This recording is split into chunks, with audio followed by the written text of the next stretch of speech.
Smitty with the world's most dangerous man, Ken Shamrock. He takes on Kimbo Slice, June the 19th in St. Louis. Great to see you. How you doing?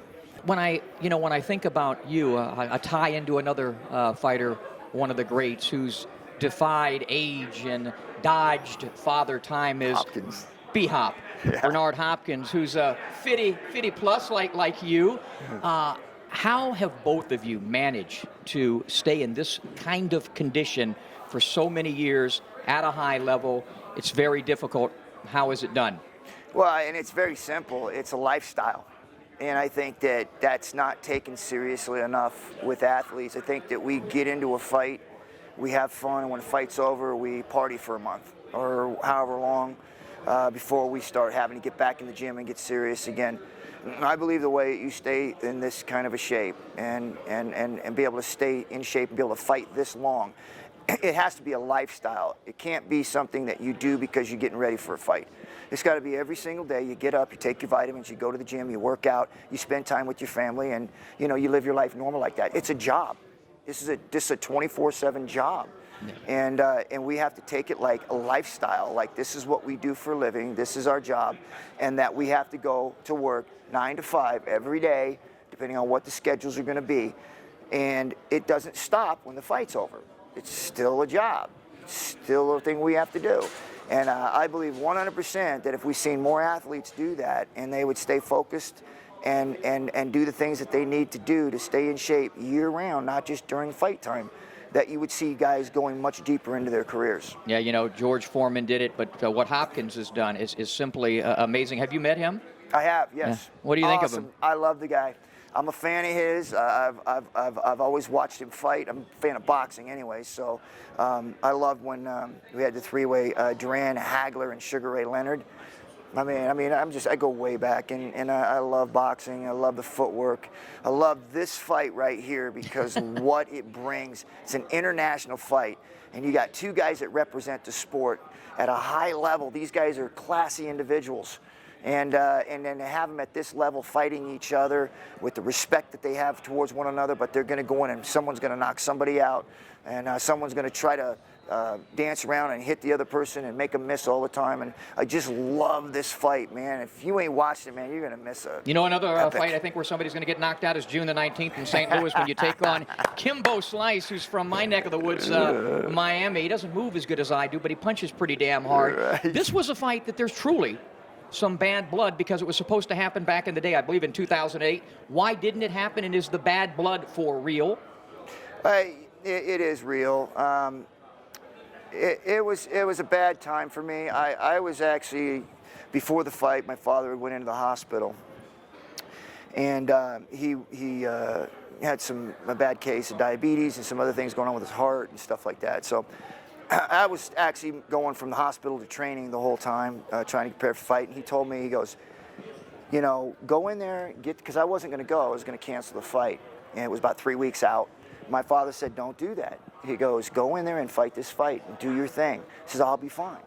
So I was going back and forth, and I was training, getting ready for the fight. And we go down to the fight. And the night before the fight, my father goes into a coma, and I got a call saying, hey, your father's in a coma, what do you want to do? And I was like, man.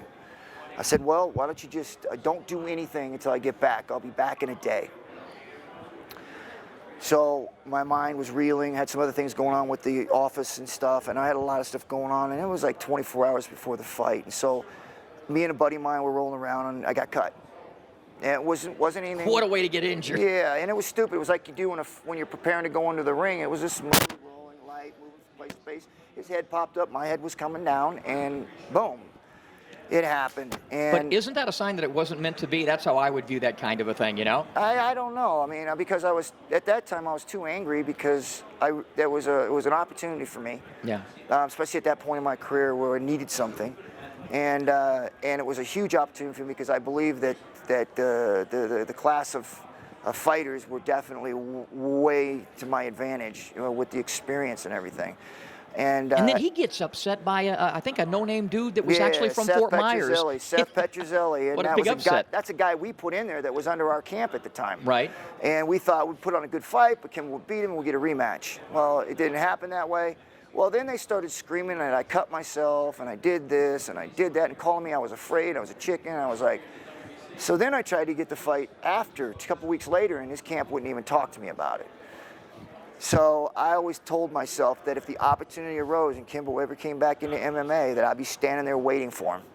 And so I'm here it is. standing here waiting for him. June 19th in St. Louis. What's going to happen in that fight? Well, I can say this. He's made mention that he's going to hurt me. And he's going to break my jaw, he's going to break my ribs. And I'm okay with that. But I just want to make sure that he's okay with it and everybody out there is okay with it. That this isn't a fight that we're going to go in there and, you know, hug each other, at least not in the beginning. He's going to try to hurt me, so I'm going to hurt him. I'm going to hurt him. He's been boxing. I think he's had like 7 pro fights. Do you think that boxing experience will help him against you on the 19th? I think it hurts him. I think it hurts him because he focuses too much on it. This is MMA. It's not boxing. Boxing is a tremendous sport, and it's a great sport. And I believe that they're both 2 different venues. There's no way I could step in the ring, even at Mayweather's and Pacquiao's level and their weight. I could even contend with those guys. They would dance around me and punch me 10 ways to no way, and I wouldn't be able to stop it. Yeah. But you step into my world, in the MMA world, and that's my arena. And that's Kimbo. He wants to do the boxing part of it. That's fine. But you're stepping into my world. This is MMA. So look into that camera and tell the folks what's going to happen on June the 19th against Kimbo Slice. June 19th in St. Louis. Kimbo Slice is going to come in. He's going to throw the right. He's going to throw the left. Oh, there goes the takedown. Snap, crackle, and bye-bye, Kimbo. Couple of more minutes with the world's most dangerous man. They call me that with women. I'm considered one of the world's most dangerous men. Me, Don Johnson, and Bon Jovi, but that's a different episode. Yeah. You were talking to me prior to the start of this, and it was really interesting, I thought, what you were talking about MMA and boxing and, you know, how it upset you the way the two were feuding for so long. And, you know, it's hard to go into a gym here in Las Vegas and not be a part of both. And you said something just now. When I think boxers can, or MMA guys can improve a little bit with their technique with boxing, but I just think if you're going to be a boxer, train to be a boxer. And if you're going to be an MMA guy, train to be an MMA guy. Add a little bit of boxing to it, but if you add too much, you're not going to be able to do the things because you're all out of position and everything. Your thoughts on that? My thought is this, and I could be wrong on it, but I believe it's easier for a boxer to come into MMA as it is for an MMA guy to come into boxing. It's just so, boxing is so technical, and it's one discipline. And people work on it since they're 5 years old, all the way up with footwork, positioning, angles, quickness, all of that stuff. MMA, if you could bring a boxer into MMA, you teach him how to not get taken down. One thing, defend the takedown. And now when you're standing up, you're that good at boxing, if you could stop the takedown, that you could cause a whole lot of damage standing up because you're able to stop a shot. So it's a whole lot different than an MMA guy going to boxing, because now you got to learn footwork, because it's different in MMA with your footwork. You got to learn how to move and angles, because it's different in MMA. So you're learning and the combinations are different too. Even the stance. Everything. Yeah. So now you got to learn this whole new world, as opposed to a boxer who's going to come into MMA. You just got to learn not to get taken down. Learn to learn the defense to a takedown. Yeah, Muhammad Ali told me when I was a little boy, and we were talking about wrestling, because he loved Gorgeous George. He said, man, I could never beat a wrestler. And he actually went in there against Antonio Inoki back in the day, and Antonio kept kicking, and it really messed up Ali's legs. But yeah, they're two different disciplines.